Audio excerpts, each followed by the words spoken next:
இன்னும் எங்கள் குழந்தைகளை சந்தோஷமாக வளர்க்க முடியவில்லை. எனவே எங்களுக்கு யாராவது உதவி செய்து எங்கள் குழந்தைகளை மருத்துவ சிகிச்சை செய்து சரி செய்ய உதவுங்கள் என்று கேட்டுள்ளனர்.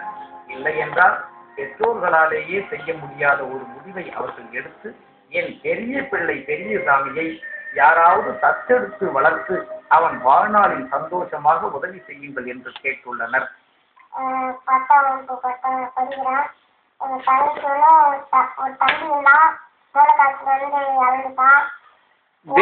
வந்து நோக்கரி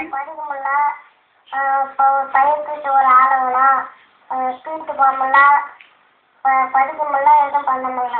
மியூசியம் எங்கள் ஆரம்பம் கொஞ்சம் வெயிட் பண்ணுறீங்கன்னா நான் இல்லை இருக்கேன். பெரியசாமி வீட்டு பக்கத்து வீட்டுலேருந்து நான் பேசுகிறேன். அவனுக்கு வளர்ச்சி கம்மி. அவனுக்கு ஒரு தம்பி ஒருத்தவங்க தான், அவன் இறந்துட்டான். அவன் தங்கச்சி ஒன்று இருந்து அவனை படிக்க முடியல. அப்புறம் பேச முடியாது. இல்லை இல்லை இல்லை அது ஒன்றும் இல்லை. இப்போ என்ன அடுத்த வீட்டில் இல்லை கொஞ்சம் உதவி செஞ்சாக்க அவன் நல்லா ஒரு லைஃப் வருவான். அவன் மியூசிக் ஆர்வம் இருக்குது. நல்லா